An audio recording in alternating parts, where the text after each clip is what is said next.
Hey everybody, it's another day, and I, as promised, have started working on a motor swap. So, many of you have wanted to know what happened to the 7.3. I have not autopsied the motor, but I do know this. Let me just set this up here so it doesn't fall on me and bust me. Alright. Here's the flywheel. It's got some surface rust on it. Now, I'm going to have to set the camera like so. Can we see the flywheel? No. Okay. Anyway, it's hard to do one-handed. If you can see, can you see the flywheel moving? Hang on a second. I don't think you can. Okay, watch.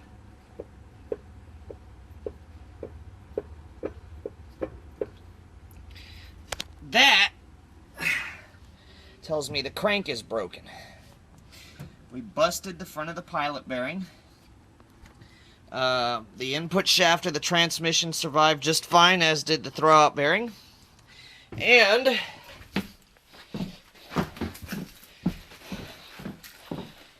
the clutch and pressure plate are okay. So that's good, because this exact clutch and pressure plate go onto the DT. Alright, so that's what happened with the 7.3. I'm about 99% sure that the flywheel broke. So, I've done quite a bit of work today in the past few days. I've removed the gas pedal. I don't have to pull the brake pedal valve, but I do have to pull the pedal. The reason being is, here is the existing gas pedal, 7.3 gas pedal. If you notice, okay, the DT is going to have a doghouse going up. Right here is the edge of the doghouse, and it goes up, and it comes back down. So, where all that fresh yellow paint is, that's where the pedal was mounted. So, so let's run over to the DT real quick. My landlord has got me parking the DT right here now, which is very convenient. There's my nice painted engine. So, doghouse. Okay, there is the gas pedal for the DT. It mounts right there to those two bolts on the side of the brake pedal. If you go back a little bit, you'll see them in the other video. But more importantly, here's the 7.3 pedal compared to the DT pedal. So that's a problem. So the brake pedal has to come off. It's just a couple of these little pins right here, and it comes off, and the gas pedal will have to come out. This gas pedal will work with the 7.3. That little top thing is just like what was in NS9987's bus, that stopper. That'll come off so that I can put my throttle lock up top. I don't need this bottom one, which is the transmission modulator. So, but that's the two pedal differences. That will have to come out. I haven't started work on the DT yet.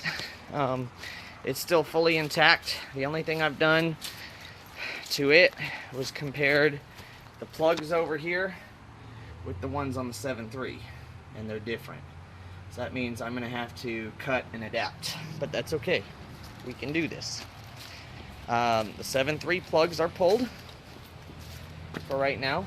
They have totally different hookups. And as for the 7.3, I've disconnected quite a bit of stuff today. That's one of the air lines off the compressor. That's the for the dryer, the spitter on the dryer. There's the main compressor valve. The hose from the tank is I'm gonna leave this tank in here, and I'll show you why. We'll come back to that in a second. There's the upper radiator hose. It's still in good shape, so if anybody needs it, they're welcome to it, even if it's a spare. So, throw the gas pedal on the ground. Oh. Okay. I have to unwire quite a few things yet, but I have to take that fuel line loose. And the other one is somewhere back here. I'm not sure where yet. I've taken the air filter off. Those will have to come out. There's one of these solenoids right here on the DT. So I'll just pull that solenoid off the wall, and the one that's with the DT can come with it. I'm going to keep the wiring harness in it. Here's the 2 heater hoses. I've disconnected them because they'll work fine. There's the throttle cable. I mean, it reaches all the way over here, and if you remember, the injector pump on the DT is on the driver's side. So that throttle cable will work just fine. It comes out where it needs to come out. That lip you see there is, if you guys hadn't guessed what that is, that's the cutout for the doghouse. So that just needs to be cut out. As for the motor, I just need to undo the front motor mounts down there and undo the rear motor mounts. And the cool thing is that side plate right there, that you know, that is the motor mount, or the plate underneath it to which it bolts onto. The bolts behind this wiring harness right here. I can't really get to it right now, but anyway, that those bolts will just come loose and scoot back a little bit. That bracket will. There's some frame stiffeners on the frame underneath that will come out, and those motor mounts will go in place. So the 7.3 is getting closer and closer to coming out. It's 2 weeks before Thanksgiving weekend, and the goal is to perform the motor swap. We've already got reservations to do it on Thanksgiving weekend. So I have to get a flywheel yet for the DT. So once again, here's the gas and brake pedal assembly. You see these 2 bolts, this one here and this one here. Those are what the new gas pedal will mount to. There's just a couple pins here in that mess of grime and hair that will drop the pedal here, and the new pedal will go in. Clutch pedal's already out of a DT powered vehicle, so it'll stay. That's why it's so far over. So that's good. So basically I just have to cut the hole down to the floor here where this panel is, and then we'll be complete. And then I'll have to modify the panel a little bit for the doghouse. I may have to make a new one because of my shifter hole. But that's about it. The shifter will come out somewhere right here where this rag is. And the second stick will probably come out right here. Now, if you guys remember, I had this brand new International key from my last video, and I had the guys at Home Depot cut it. I didn't think that you could cut these keys with one of those automatic, newer, modern style machines, but apparently you can. So they line up perfectly. I can get a hold of these keys. There we go. This is the old key. Goes in the ignition just fine, turns. Here's the new key. And as expected, it does the same. The donor bus key doesn't fit this ignition, nor will it turn it. Okay, I lied. Maybe it will. Just that once. Yeah. Apparently the donor bus key kind of works in this ignition switch. That's interesting. Alright. Glow plug switch will come out, and in its place will be the fuel handle for the shutoff. This is for the Vandalock on the back door that keeps it from starting when the back door is locked, and that's going to have to move. I'm not sure where I'm going to relocate it yet. Maybe over here under the dash. I haven't decided. Because, yeah, I think it's too... I think it hangs too low for the doghouse. I'll have to test fit the doghouse in and see when the time comes. I still have to pull the gas pedal stop off there, but that's no big deal. That's just 2 bolts that'll come out.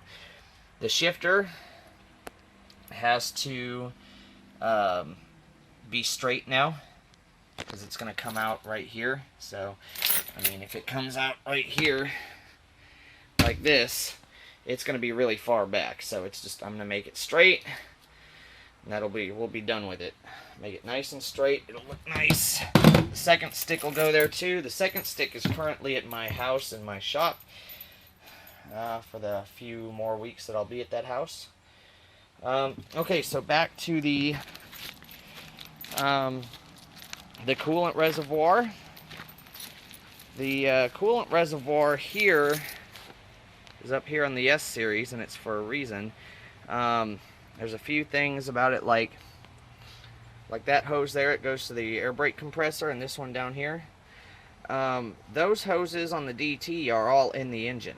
So the DT's coolant reservoir, which is right here, has a sight glass right there.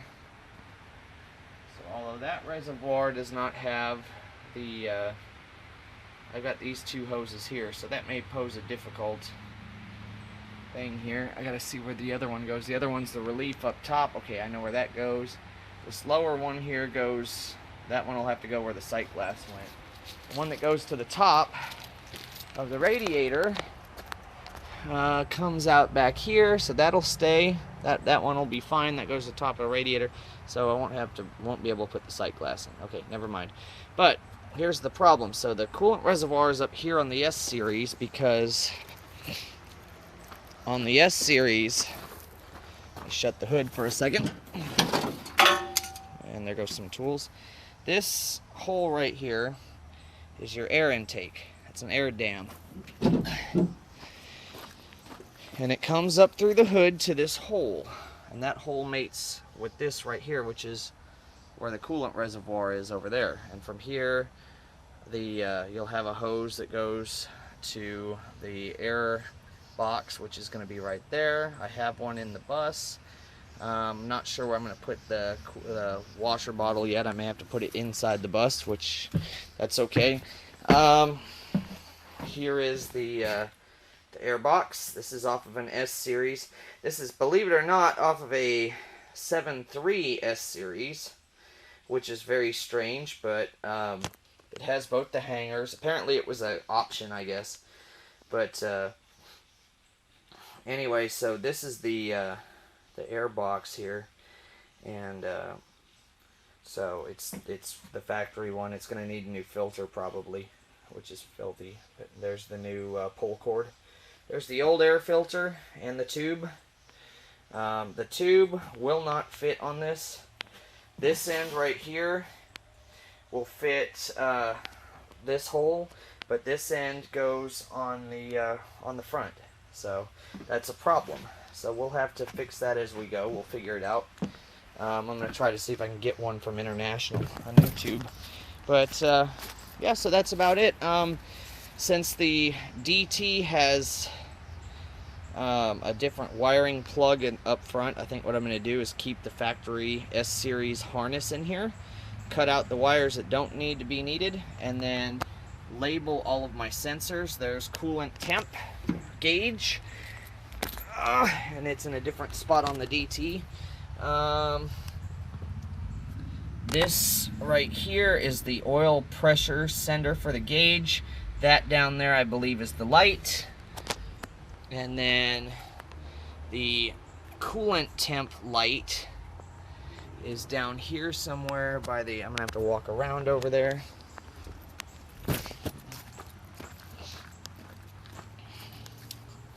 Coolant temp light is right here under the air compressor. So, and I'm not sure, I've got the manual for the DT, so it tells me where everything is. There's the sender for the gauge, right there. The light is somewhere over here too, not sure where. Oil pressure, yeah, I think it's back there. Yeah, that's oil pressure. That's either light or gauge, I'm not sure, because the light doesn't work in this one for oil and water for some reason, for oil pressure I should say. And then yeah, there's a couple down here as well. But there's the throttle cable coming up through here, so that'll work good on mine. Then you've just got modulator and shift cable right there. Those will come off the transmission. And the goal is to take this out with the transmission attached to it and then pull the transmission once the motor's out. Just to make it easier. We'll set them both on the ground, do it. It'll be easy. We'll leave the belts on. Here's the the power steering reservoir. The pump is actually integral here on the engine. It's on the other side. It's gear driven. So I'm gonna hang this power steering reservoir up on the where it would go on the S series over there, and that's the blue hose is low pressure, and the black hose here is high pressure, and then it's just returned. So I'll have to transfer all the hoses over. The power steering pump is right here, where these two hoses going right here. That's the power steering pump. It's all integrated. So turbo, I think I figured out why it's not whistling. I think it's because that's on crooked, so we might have some leakage. So I need to straighten that out. But I really won't do that until after we get the motor in the bus, because the aftercooler lines are going to have to come out. Radiator's got 5 bolts holding it in. Both radiators do. The DT radiator is a split design, which means you have 2 halves of it. So I'll show you what I mean. Get here in front. This right here is the intercooler for the turbo, and that's the radiator. And they're all one unit. It's 5 bolts down, just like it is on the 7.3. So this radiator, these bolts will come out and it'll just slide out. Fan shroud on this is plastic, which is strange because the 7.3 one is metal. That's okay. There's the from turbo intercooler line. The bottom one there is the from cooler to the intake. I could easily put well, no, I can't put a crossover pipe because I'd have to change my intake manifold, and that would suck. So I plan on doing a little more painting on this motor when we get it out. I am going to leave the wiring harness attached to the motor, just because it'll just make it easier. It looks like this harness going down here, this loose one, just goes straight to the hood and nothing else, judging from the amount of wires on it. So I would think that this one just goes down to the hood. There may be, the tack sender may be in this one like it is on the other one. Can't tell, doesn't look like it at all, but I'm not sure. No, because I think, what is this? This is the tack sender right here. So no, it's not. Oh yeah, it is part of that, I think. Is it? I can't tell. No, it's not. It goes into its own line here. Very interesting. Okay, that's different. So that kind of sucks that I have to splice all this wiring in, but I'll do it. I may end up just cutting the wire, I'm sorry, from here. We'll see. But that's it. Basically, I got to pull the radiators out, take the top supports off here on both engines. That's kind of cool. Okay. And then the hoods, all it is you cut the wiring harness or pull it. There's a pin here, a pin on the other side, and then you have to undo these little clamps, and that's it. So, yes, these are all for the hood because the horns are in here too. That's why. So, and there's horns on the hood, one there. Oh, there's just one on this hood. Oh, the other one's missing, that's why. Okay. Yeah, so there were 2 horns on this hood, but there's not anymore. I see the intakes are down there. Kind of interesting. They come up, go across, match up with that. I'm not changing the S series hood out because I like the S series hood better than the 3800 hood. But that's basically where we stand right now. That's everything we've got. So it's getting dark. I'm gonna clean my hands up, maybe fire up the donor bus one more time, drive it around. And then, yeah, that's it. What would be really nice is to have this bus here under this canopy where the donor bus is, but it is nice that the donor bus is back here because we're standing, there's my car, the 87.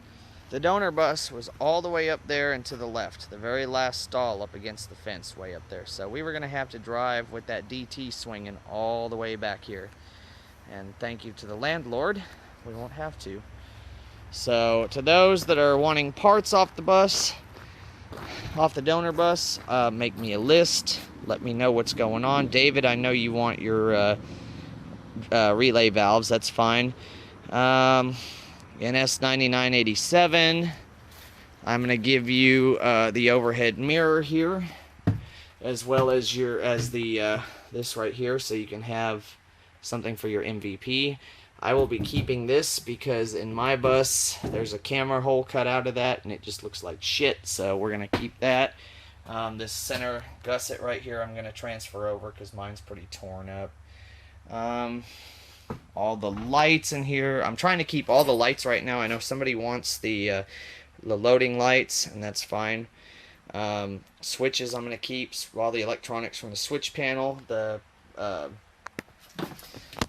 this valve right here, because that valve looks brand new. It really does. So I want to keep that valve because that's definitely something important. It's going to be a bitch to get it out, but we'll get it out. But yeah, I'm going to sell the gauge cluster. Obviously I can't give anybody the doghouse because I need that. And this as well. I do have a new engine stop light. So yeah, that's and I am keeping the Quadco out of here, just because I would like to. So, but yeah, that's about it for now. And thanks everybody for watching. And you know, I'm sorry it's taken so long. I know a lot of people have been really upset that I haven't started on this project sooner, but you know, there's been a lot of shit going on. Frankly, doing a motor swap out in the open like this in the 100-degree summers really sucks. So that's why I didn't, one of the reasons why I didn't start doing the motor swap sooner. But it's going to get done because I've had some circumstances come up to where I have to find a new place to live fairly fast. And frankly, I don't want to rent a U-Haul truck. I would much rather use my bus. Not only that, the whole situation is pretty depressing, and the bus, you know, is something that that I enjoy playing with and driving. So, you know, it'll help. So, but yeah, so once again, there's the mounts for the new airbox. So we're gonna be set really soon. Like I said, comparing the radiators. See the radiator? Yeah, see, it's just one big radiator here, so it's a good radiator. I'll probably sell it. The motor, I don't know if I'm going to scrap it or if I'm going to sell it for parts, or if I'm going to just put it on Craigslist and say, hey, if you give me $300, it needs a crank, come get it. So, but anyway, that's it for now. Thanks for watching, and keep posted because more stuff to come.